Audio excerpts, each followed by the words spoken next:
የፋኖ ኃይሎች በጎንደር ስኬታማ የደፈጣ ጥቃት መፈጸማቸው ተሰምቷል። ያለ መሪና መርህ በግፍ እየተጫነ የፋኖ ኃይሎችን ከበባ ውስጥ ለማስገባት ጉዞ ላይ የነበረው የብልጽግናው መንግስት ታጣቂ ቡድን አባል ያሰበው የከበባ ስልት ራሱን ወጥመድ ውስጥ ከቶ በርካታ አባሎቹን አውድማ ላይ እንደተበተነ ስንዴ ጥሎ መሸሹ ተሰምቷል። በሁሉም የአማራ ክልል አጽመ ርስቶች ከባድ ሽንፈትን እየተጎነጨ ባለበት በዚህ ወቅት የፋኖ ኃይሎች ላይ ኦፕሬሽን ለመፈጸም እንቅስቃሴ ላይ የነበረው ታጣቂ ቡድኑ ከ31 በላይ አባሎቹን ሞትና ቁስለኛ ማድረጉ ሲገለጽ፣ አድፍጠው ሲጠብቁ የነበሩት የፋኖ ኃይሎች በፈጸሙት ጥቃት ደግሞ መሳሪያ ታጥቀው ተመልሰዋል። ዜናችን በቀዳሚነት ይደመጣል። የፋኖ ኃይሎች በተቆጣጠሯቸው አካባቢዎች የሚያደርጉት ውይይት መቀጠሉ ተገልጿል።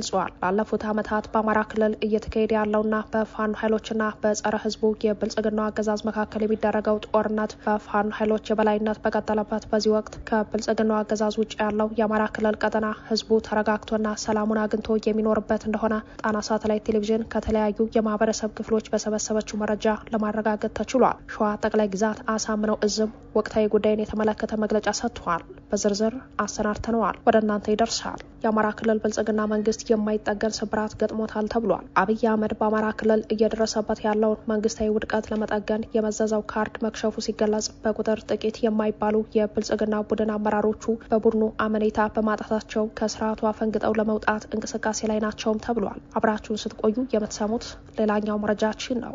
የሱዳን ፈጣን ድጋፍ ኃይል ማክሰኞ ዕለት በብሉ ናይል ክልል በሚገኘው የጌሳን የድንበር ከተማ ላይ ጥቃት መሰንዘሩን ቡድኑና የአካባቢው ባለስልጣናት ገልጸዋል። የሱዳን ሰራዊት ምንጭ በበኩሉ ጥቃቱ የተሰነዘረው ከኢትዮጵያ ግዛት ውስጥ ነው ሲል ለኤኤፍፒ ከሷል። የአብይ አህመድን አገዛዝ አጣብቂኝ ውስጥ ይከተዋል የተባለውንም ጉዳይ ሰዓቱን ጠብቆ ወደ እናንተ ይደርሳል። ከውጭ በያዝነው ሌላኛው መረጃችን ፑቲን የአውሮፓ ህብረት ሀገራት የሩሲያን መርከቦች ቢወርሱ ሩሲያ ተመጣጣኝ ምላሽ እንደምትሰጥ ተናግረዋል። ፕሬዚዳንቱ የሩሲያን የንግድ መርከቦች ለመያዝ የታሰቡ እቅዶችን የባህር ላይ ወንበዴነትና ዝርፊያ በማለት የገለጹ ሲሆን የሞስኮ ምላሽ በፓሲፊክ ውቅያኖስም ጭምር በየትኛውም ቦታ ሊሆን እንደሚችል ተናግረዋል። ሰላም ጤና ይስጥልን። በዓለም ዙሪያ የምትገኙ የጣና ሳተላይት ቴሌቪዥን ተከታታዮች ለነሐሴ 6 ያዘጋጀናቸው ወቅታዊና ያልተሰሙ መረጃዎች ከዚህ ሰዓት ጀምረው ወደ እናንተ ይቀርባሉ። አብራችሁን ሁኑ።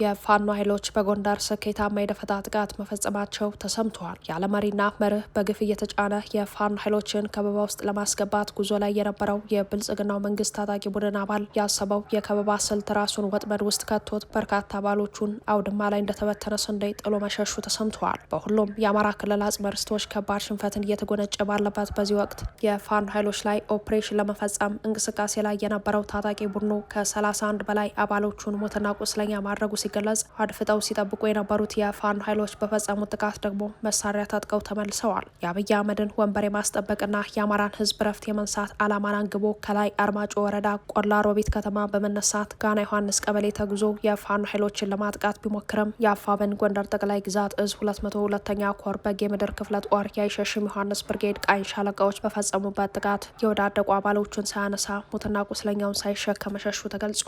በዚህም የፋኖ ቃኝ ሻለቃዎች በፈጸሙት ታላቅ ጀብድ የአገዛዙ ታጣቂ ቡድን ከተጎዱ አባሎች በተጨማሪ የትጥቅና የተተኳሽ ኪሳራ ማስተናገዱ ተሰምተዋል። ከሰሞኑ በላይ አርማጮ የተለያዩ አካባቢዎች ተመሳሳይ ሽንፈትን ያስተናገደው ታጣቂ ቡድኑ በፋኖ እጅ ስር የሚገኙ ቀጠናዎችን ለማስለቀቅ ያለመ እንቅስቃሴ ላይ እንደነበረም ለማረጋገጥ ተችሏል። ከወረዳ አመራሮች ጋር በመነጋገር ፋኖን ሙሉ በሙሉ ከቀጠናችሁ እናስወጣለን የሚል እቅድን አንግቦ ወደ ፋኖ ኃይሎች ጉዞ ሲያደርግ የነበረው ቡድኑ ከደረሰበት ከባድና ያልተጠበቀ ምት በኋላ ያዘው እየጣለ መሸሹም ነው የተረጋገጠው። የጣና ሳተላይት ቴሌቪዥን ምንጮች እንደገለጹት ከሆነ ፋኖ በሰራው ድንቅና ያልተጠበቀ እርምጃ ጉዳት ያስተናገዱት የአድማ ብተና ኃይሎች ናቸውም ብለዋል። በብልጽግናው መንግስት የማጠፋፋት የሴራ እቅድ ተጠልፈው የሞት ጽዋን እየተጋቱ ያሉት ጸረ አማራ የአድማ ብተናው አባላትም ከዚህ በፊት በመከላከያ አዛዦች ትዕዛዝ በላይ አርማጭ ወረዳ ቆላ ሮቢት ከተማ ዙሪያ ገባውን በፋኖ ኃይሎች ከበባ ውስጥ እየገቡ እንደ ቅጠል ሲረግፉ እንደነበር ተገልጿል።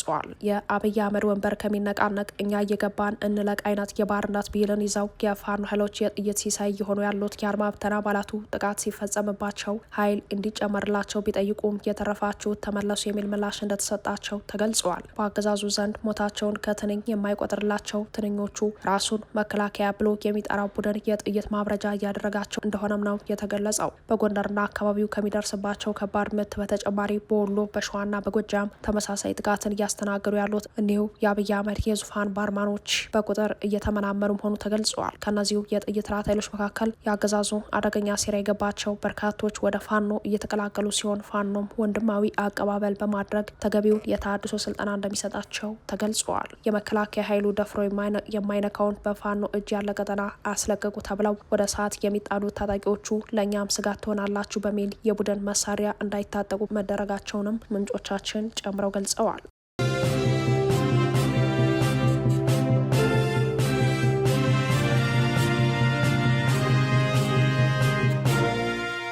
የፋኖ ኃይሎች በተቆጣጠሯቸው አካባቢዎች የሚያደርጉት ውይይት መቀጠሉ ተገልጿል። ባለፉት ዓመታት በአማራ ክልል እየተካሄደ ያለውና በፋኖ ኃይሎችና በጸረ ህዝቡ የብልጽግና አገዛዝ መካከል የሚደረገው ጦርነት በፋኖ ኃይሎች የበላይነት በቀጠለበት በዚህ ወቅት ከብልጽግናው አገዛዝ ውጭ ያለው የአማራ ክልል ቀጠና ህዝቡ ተረጋግቶና ሰላሙን አግኝቶ የሚኖርበት እንደሆነ ጣና ሳተላይት ቴሌቪዥን ከተለያዩ የማህበረሰብ ክፍሎች ባሰባሰበችው መረጃ ለማረጋገጥ ተችሏል። ራሱን ጥምር ጦር ብሎ የሚጠራው ቡድን የማህበረሰቡን የዕለት ተዕለት እንቅስቃሴ ማስተጓጎል ባለፈ በርካታ ንጹሃኖች እጅ ላይ የግፍ ካቴና እያጠለቀ ሴቶችን እየደፈረና ወጣቶችን እያፈነ የህዝቡን ህይወት አጨልሞት እንደነበር የገለጹት ምንጮቻችን አሁን ላይ ፋኖ በተቆጣጠራቸው አካባቢዎች ያለው የተረጋጋና ሰላማዊ እንቅስቃሴ ገበሬው አርሶና ጎልጉሎ፣ ነጋዴው ሽጦና ሸምቶ፣ ልጆች ቦርቀውና ተጫውተው በሰላም ወደ ቤታቸው እንዲገቡ አስችሏልም ተብሏል። ከዚሁ ጋር በተያያዘ የፋኖ ኃይሎች የተቆጣጠሯቸውን አካባቢዎች ለመያዝ እንቅስቃሴ ላይ ያሉ የአገዛዙ ታጣቂዎች እየተመቱ መመለሳቸውን የገለጹት ምንጮቻችን የፋኖ ኃይሎችም ከህዝቡ ጋር ፍሬያማና የተሳካ ውይይት በማድረግ ላይ መሆናቸውን ገልጸውልናል። ከዚሁ ጋር በተያያዘ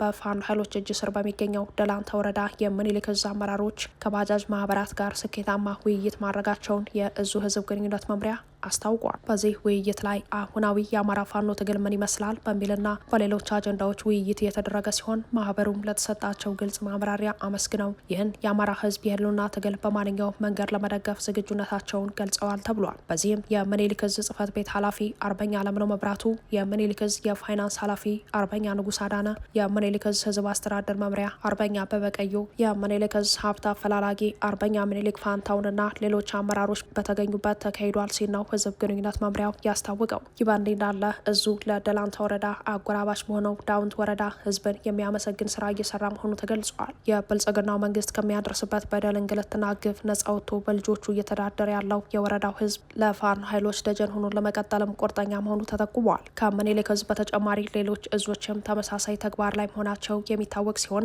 ይህ ቀና ተግባር ለመውደቅ የገደል ጫፍ ላይ የተንጠላጠለውን የብልጽግናውን መንግስት የሚያፋጥን ነው ተብሏል። ውድ የሆነውን ህይወታቸውን ሳይሰስቱ ለአማራ ህዝብ ለመስጠት ቆርጠው የተነሱት የፋኖ ኃይሎች የክረምቱ የበረዶ ናዳና የውሽንፍሩ ግርፊያ ሳይበግራቸው በየአውደ ግንባሩ በመተናነቅ በርካታ የክልሉ አካባቢዎችን በመቆጣጠር ላይ መሆናቸውም ተገልጸዋል። የዓለምን ድሎት ጫጫታ፣ አድናቆትና ዝና ንቀው ለአማራ ህዝብ ክብርና ነጻነት ሲሉ ቅጠል ለብሰው ድንጋይ ተንተርሰው በዱር በገደሉ እየተንከራተቱ ያሉት ጀግኖች የትጥቅ ትግል ያለበትን ፈተና ተቋቁመው ጎን ለጎን የልማት ስራ ላይ መሆናቸውም ተገልጸዋል። ከዚሁ ጋር በተያያዘ በፋኖ ኃይሎች ከባድ ሽንፈትን እያስተናገደ ያለው የብልጽግናው መንግስት ጀምሮት የነበረው አፈና ዛሬም አጠናክሮ እንደቀጠለበት ለጣና ሳተላይት ቴሌቪዥን የደረሰው መረጃ ያመላክታል። በተለይ በዞን ከተሞች በቀን ስራ ላይ ተሰማርተው የነበሩ ወጣቶች የመንግስት ደህንነት ነን በሚሉ አካላት እየታፈኑ ሲሆን ወጣቶቹ ወዴት እንደሚወሰዱም አልታወቀም ተብሏል። ይህ በእንዲህ እንዳለ የአማራ ፋኖ ብሔራዊ ንቅናቄ ሸዋ ጠቅላይ ግዛት አሳምነው ዕዝ ወቅታዊ ጉዳይን በተመለከተ መግለጫ ሰጥቷል። እዙ በንጹሃን ወጣቶች ላይ የሚፈጸመውን የግፍ ግድያ፣ ወታደራዊ የግዳጅ አፈሳና የአዲስ አበባን የፖለቲካ ሴራ አስመልክቶ ነው መግለጫውን ያወጣው። የአማራ ህዝብ የተደቀነበትን የህልውና አደጋ ለመመከትና ተፈጥሯዊ ወይም ሰብአዊ መብቱን ለማስከበር የሚያደርገው ፍትሐዊ ትግል በከፍተኛ ህዝባዊ ደጋፊነት ወደፊት እየገሰገሰ ይገኛል። ነገር ግን የስርዓቱ አስፈጻሚዎች ትግሉን ማቆም ሲሳናቸው በንጹሃን ወላጆችና ወጣቶች ላይ የሚያደርሱትን የግፍ እርምጃና የሽብር ተግባር አጠናክረው ቀጥለውበታል ያለው እዙ በመሆኑም አፋብን ሸዋ ጠቅላይ ግዛት አሳምነው ዕዝ ወቅታዊና አስቸኳይ የፖለቲካና ወታደራዊ ሁኔታዎችን አስመልክቶ የሚከተለውን የአቋም መግለጫ ወጥቷል። አንደኛ፣ በንጹሃን ወጣቶች ላይ በአገዛዙ ብልጽግና የተፈጸመውን አሰቃቂ የብሬት ግድያ በተመለከተ በቀን 4/12/2018 በጉራጌ ዞን አበሽጌ ወረዳ ከተሳፈሩበት የህዝብ ማጓጓዣ መኪና ላይ ፋኖ ናችሁ በሚል መላምትና ውንጀላ ተገደው እንዲወርዱ ከተደረጉ በኋላ በማንነታቸው ብቻ በአሰቃቂ ሁኔታ የተረሸኑትን የሶስት ንጹሃን አማራ ወጣቶች ግድያ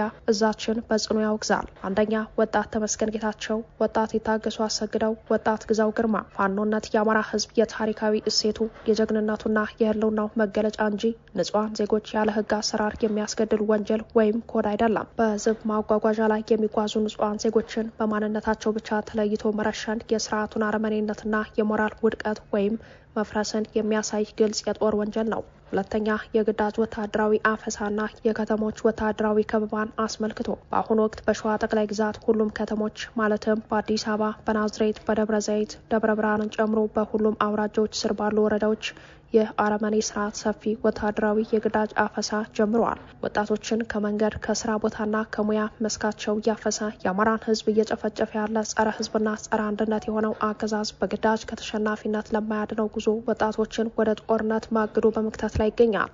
ይህ ህገወጥ አፈሳ የስርዓቱን ውድቀት የሚያፋጥን እንጂ ህዝባዊ ትግሉን የሚያስቆም አይደለም። በመሆኑም በእነዚህ ከተሞች የምትገኙ የአማራ ወጣቶች ለገዢው ቡድን የመሳሪያ ማኖሪያ ከመሆን ይልቅ የህዝባቸውን ህልውና ለማስከበር በግንባር ቀደምትነት እየታገለ የሚገኘውን አፋብን ሸዋ ጠቅላይ ግዛት አሳምነው እዝን እንድትቀላቀሉ ጥሪ እናስተላልፋለን። ሶስተኛ የአዲስ አበባ ህልውናና የፖለቲካ ደባ። የአማራ ህዝብ ወደ ዋና ከተማ አዲስ አበባ አትገባም ሲል የቆየው የገዢው ቡድን ፖለቲካዊ መዋቅር ዛሬም በአዲስ ማጭበርበሪያ የከተማዋን ነዋሪዎችና ተወላጆች ከመንግስታዊና ኢኮኖሚያዊ መዋቅር በማግለል ላይ ይገኛል። ከተማዋን ሙሉ በሙሉ ለመዋጥና የስነ ህዝብ ስብጥርን ለመቀየር የሚደረገው የተቀናጀ ሴራ መብታቸውን የሚጠይቁና የሚሟገቱ ሰዎችን በማሰር በማሳደድና በማስፈራራት አደገኛ ደባውን እያከናወነ ይገኛል። የሀገርን ጥቅም ለመሸጥና ለመቀራመት የሚደረግ እቅድ የመላው ኢትዮጵያውያን ስጋት ነው። 4 አጽንኦት የሚሰጠው የትግል አቅጣጫና ጥሪ ለአማራ ወጣቶች የግፍ ሰለባ ከመሆንና በግዳጅ አፈሳ ወደማታምኑበት እቅድ ከመነዳት ይልቅ ህልውናችሁንና የህዝባችሁን ክብር ለማስከበር የፋኖን ትግል ተቀላቀሉ። ለአዲስ አበባ ነዋሪዎችና ለመላው ኢትዮጵያውያን በከተማችሁና በሀገራችሁ ላይ እየተፈጸመ ያለውን ፖለቲካዊና ኢኮኖሚያዊ ተጽዕኖ በጋራ እንድትታገሉ የፋኖን ህዝባዊ የህልውና ትግል በገንዘብ በሀሳብና በጽናት እንድትደግፉ ጥሪያችንን እናቀርባለን። ለስርዓቱ የጸጥታ መዋቅር የደህንነት አባላት ህዝብን ጨፍጫፊና ሀገር አፍራሽ ለሆነው አገዛዝ መሳሪያ ከመሆን ተቆጥባችሁ ወደ ህዝባችሁ ጎን እንድትቆሙ የመጨረሻ ማስጠንቀቂያ እንሰጣለን ሲል በመግለጫው አስታውቋል።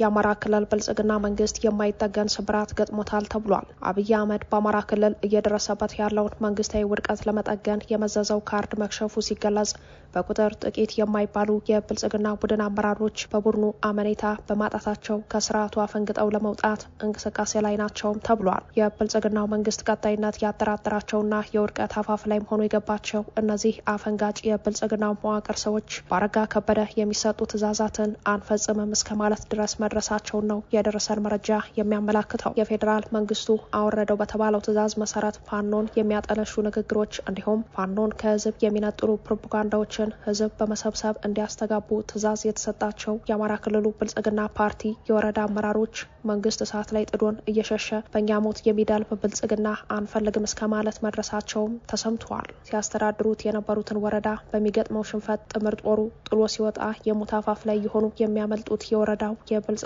አመራሮች ብልጽግና ከነመፈጠራችን ረስቶናል በማለትም ተቃውሞ እያሰሙ ነው ተብሏል። አብዛኛው የክልሉ የገጠር ወረዳ በፋኖ እጅ እየገባ በሚገኝበት በዚህ ወቅት አብይ አህመድ እንደ ሸንኮራ አገዳ አላምጦና የአማራን ህዝብ ረፍት ለመንሳት ተጠቅሞባቸው የረሳቸው አመራሮቹ የፋኖ የድል አድራጊነት ጉዞ መፋጠኑን ተከትሎ ነው ከብልጽግናው ቡድን ለማፈንገጥ እያጉረመረሙ ያሉትም ተብሏል። የጥይት ናዳ በላያቸው ላይ እየወረደ በተለያየ ጊዜ ጓዶቻቸው እንደ ዋርካ ቅጠል እየረገፈ ለ2-3 ዓመታት ለብልጽግናው መንግስት በማጎብደድ በአማራ ህዝብ ላይ የሚዘንበውን የድሮንና የከባድ መሳሪያ ጥቃት ሲያሞካሹ የነበሩት እኒሁ ወዳደሮች ከአብይ አህመድ ለወረዳ አመራር ጋርድ አንመድብም የሚል የንቀት ንግግር በኋላ ነው ተቃውሞ ማሰማት የጀመሩትም ተብሏል። አብይ አህመድ የምስራቅ አፍሪካው ፊት አውራሪ ብሎ የሚጠራውና የፋኖን ስም ሲሰማ ብቻ ብርክ ብርክ የሚለው መከላከያ እሳት ላይ እየተጣደ በመሸሽ የጥይት ራት ሲያደርጋቸው የነበሩት እኒህ ወዳደር አመራሮች በክልሉ መንግስትም ላይ ተደጋጋሚ ሆነ ወቀሳ እንደሚያቀርቡ ተገልጿል።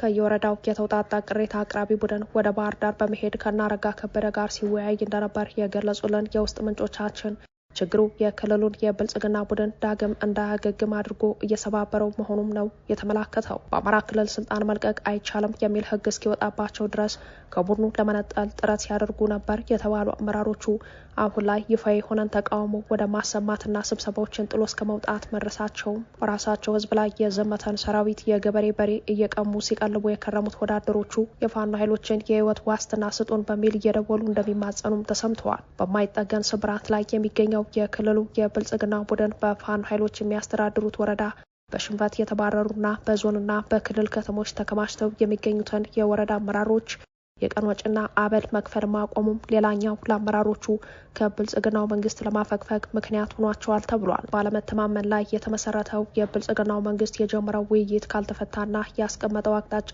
ካልተፈጸመላት እርምጃ ሊወስድባቸው እንደሚችልም የሚወጡ መረጃዎች ያመላክታሉ።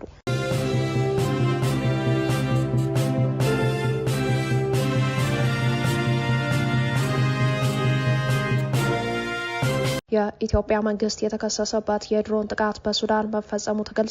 የሱዳን ፈጣን ድጋፍ ኃይል ማክሰኞ ዕለት በብሉ ናይል ክልል በሚገኘው የጌሳን የድንበር ከተማ ላይ ጥቃት መሰንዘሩን ቡድኑና የአካባቢው ባለስልጣናት ገለጹ። የሱዳን ሰራዊት ምንጭ በበኩሉ ጥቃቱ የተሰነዘረው ከኢትዮጵያ ግዛት ውስጥ ነው ሲል ለኤኤፍፒ ከሷል። የዓለም አቀፍ የስደተኞች ድርጅት እንደገለጸው ይህ ግጭት አዲስ መፈናቀል ያስከተለ ሲሆን በዚህም 2500 ሰዎች ከጌሳን ተፈናቅለዋል። የተባበሩት መንግስታት ድርጅት ኤጀንሲው የስደተኞች ሁኔታን የሚከታተለው ቡድኑ የደህንነት ሁኔታ በማሽቆልቆሉ ምክንያት 500 አባወራዎች መፈናቀላቸውን አስታውቋል። አብዛኞቹ ተፈናቃዮች በጌሳን አካባቢ ባሉ ሌሎች ቦታዎች የተጠለሉ ሲሆን ሌሎች ደግሞ ድንበር አቋርጠው ወደ ኢትዮጵያ መግባታቸውን አይኦኤም ገልጸዋል። ኤጀንሲው ሁኔታውን ውጥረት የነገሰበትና ተለዋዋጭ ሲል የገለጸው ሲሆን ቡድኖቹ ሁነቶችን መከታተላቸው እንደሚቀጥሉ አስታውቀዋል። የጌሳን ባለስልጣናት የሱዳን ሰራዊት በአርኤስኤፍና በአብድልአዚዝ አልሂሉ በሚመራው በአጋሩ የሱዳን ህዝብ ነጻ አውጪ ንቅናቄ ሰሜን የተሰነዘረውን ጥቃት መመከቱን ገልጸዋል። አርኤስኤፍ በበኩሉ ጌሳንንና በከተማዋ የሚገኙ ወታደራዊ ቦታዎችን በቁጥጥር ስር መዋሉን አመላክቷል። ሁነቱን በተናጠል የዘገቡት ኤኤፍፒና አናዶሉ በውጊያ ቦታው የተሰጡትን ተቃራኒ መግለጫዎች ወዲያውኑ በገለልተኝነት ማረጋገጥ አለመቻላቸውን ገልጸዋል። ስማቸው እንዳይጠቀስ የጠየቁ የሱዳን ወታደራዊ ምንጭ ከሱዳን መንግስት ጎን የተሰለፉ ኃይሎች ጥቃት አድራሾቹን እየተዋጉ እንደሚገኙና ከፍተኛ ጉዳት ማድረሳቸውን ለኤኤፍፒ አስታውቀዋል። ምንጩ አክለውም ጥቃቱ የተሰነዘረው ከኢትዮጵያ ግዛት ውስጥ ነው ሲሉ ከሰዋል። ለቀረበው ክስ ከኢትዮጵያ ባለስልጣናት በኩል እስካሁን የተሰጠ ምላሽ እንደሌለም ተሰምቷል። የሱዳን መንግስት አርኤስኤፍ ከኢትዮጵያ ግዛት ውስጥ ጥቃቶች ይሰነዘራል ሲል በተደጋጋሚ ሲከስ ቆይቷል። በግንቦት ወርም ሱዳን ኢትዮጵያንና የተባበሩት አረብ ኤምሬቶችን ከኢትዮጵያ ግዛት ውስጥ በተነሱ ድሮኖች ካርቱምና አውሮፕላን ማረፊያዋን ጨምሮ በተለያዩ አካባቢዎች ላይ ጥቃት እንዲፈጸሙ አመቻችተዋል ስትል ከሳ ነበር። ኢትዮጵያ የአርኤስኤፍ ወይም የኤምሬትስ ኃይሎች የሚጠቀሙበት ካምፕ አለ የሚለውን ክስ ውድቅ ያደረገች ሲሆን የተባበሩት አረብ ኤምሬትስ በበኩሏ ለታጣቂ ቡድኑ መሳሪያ ታስታጥቃለች የሚለውን ክስ ማስተባበሏ ይታወሳል። ብሉ ናይል ክልል በሱዳን ጦርነት ውስጥ ዋና የውጊያ ግንባር እየሆነ መጥቷል። የፈጣን ድጋፍ ኃይሎች በደቡብ ምስራቅ የአገሪቱ ክፍል ያለውን የሱዳን ጦር ሰራዊት ቁጥጥር ለመክታት በሚደረገው ጥረት የመሬትና የድሮን ጥቃቶች እየተጠናከሩ ይገኛሉ። የሱዳን ሰራዊት ሐምሌ 3 ቀን 2018 በጌሳን ወረዳ በዲምሳድና ያራ አካባቢዎች የተሰነዘረውን ጥቃት መመከቱን አስታውቋል።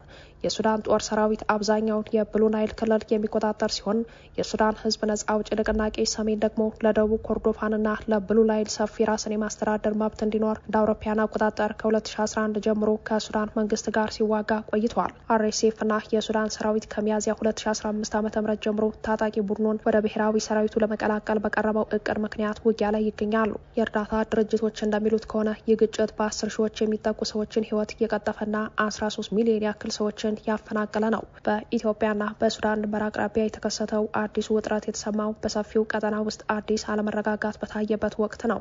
ኤኤፍፒ የሱዳን የጸጥታና የሕክምና ምንጮችን ጠቅሶ እንደዘገበው በቅርቡ በኢትዮጵያ ትግራይ ክልል ከተከሰተው ግጭት በኋላ በመቶዎች የሚቆጠሩ ኢትዮጵያውያን ድንበር አቋርጠው ወደ ሱዳን ተሰደዋል።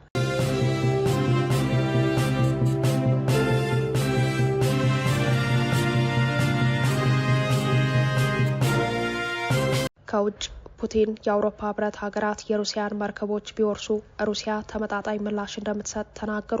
ፕሬዚዳንቱ የሩሲያን የንግድ መርከቦች ለመያዝ የታሰቡ እቅዶችን የባህር ላይ ወንበዴነትና ዝርፊያ በማለት የገለጹ ሲሆን የሞስኮ ምላሽ በፓሲፊክ ውቅያኖስ ጭምር በየትኛውም ቦታ ሊሆን እንደሚችል ተናግረዋል። የሩሲያው ፕሬዝዳንት ቭላዲሚር ፑቲን እንደተናገሩት ሀገራቸው የአውሮፓ ህብረት ሀገራት የንግድ መርከቦቿን ቢወርሱ ተመጣጣኝ ምላሽ ትሰጣለች። እንዲህ ያሉ እቅዶች ከወንበዴነትና ከዝርፊያ የተለዩ አይደሉም በማለት ገልጸዋል። ፑቲን እንዳሉት ሩሲያ አንዳንድ የአውሮፓ ህብረት ሀገራት ባለስልጣናት ዓለም አቀፍ የባህር ላይ ህግን በመጣስ የንግድ መርከቦቿን እንቅስቃሴ ለመገደብ ሲሞክሩ እያየች ነው። እነዚህ ሀገራት መርከቦቹን ለመያዝና ከኛ የሰረቁትን ንብረት ለመሸጥ ጭምር እያሰቡ ነው ሲሉ ተናግረዋል። የሩሲያ ምላሽ መርከቦቹ በተያዙባቸው ውሃዎች ብቻ ሳይሆን አስፈላጊና ተገቢ ነው ብለን በምናስበው በማንኛውም ቦታ በየትኛውም ስፍራ እንዲሁም በፓሲፊክ ውቅያኖስ ጭምር ሊሆን ይችላል ብለዋል። ፑቲን ይህንን አስተያየት የሰጡት የአውሮፓ ህብረት በሩሲያ መርከቦች ላይ ጫና እያደረገ ባለበትና ባለፉት ወራት ማዕቀቦችን እያሰፋ ባለበት ወቅት ነው። ከዚሁ ጋር በተያያዘም ሩሲያ የታገዱ ይዘቶችን ባለማንሳታቸው በቴሌግራምና በጉግል ላይ የገንዘብ ቅጣት መጣሏ ታውቋል። አንድ የሩሲያ ፍርድ ቤት በሀገሪቱ የታገዱ ይዘቶችን ባለማንሳታቸው በቴሌግራምና በጉግል ላይ በድምሩ $313,000 ቅጣት ጥሏል። ሁለቱም ተቋማት የታገዱ ይዘቶችን እንዲያነሱ የሚያዙ ህጎችን ባለማክበራቸው ፍርድ ቤቱ ቴሌግራም $221,500 ጉግል ደግሞ $91,500 እንዲከፍሉ አዟል። የሩሲያ ባለስልጣናት ቀደም ሲልም እንደ ኢንስታግራም፣ ዩቲዩብ፣ ኤክስ እና ቲክቶክ ያሉ ሌሎች የውጭ የኢንተርኔት ተቋማት ህገወጥ ይዘቶችን ባለመጥፋታቸውና የሀገር ውስጥ ህጋዊ ግዴታዎችን ባለመወጣታቸው በተመሳሳይ ሁኔታ ቀጥተዋቸዋል። በተጨማሪም የሩሲያ ባለስልጣናት በሀገሪቱ ውስጥ በቴሌግራም ላይ የጣሉት የአገልግሎት እገዳ አሁንም እንደጸና መሆኑ ተገልጸዋል።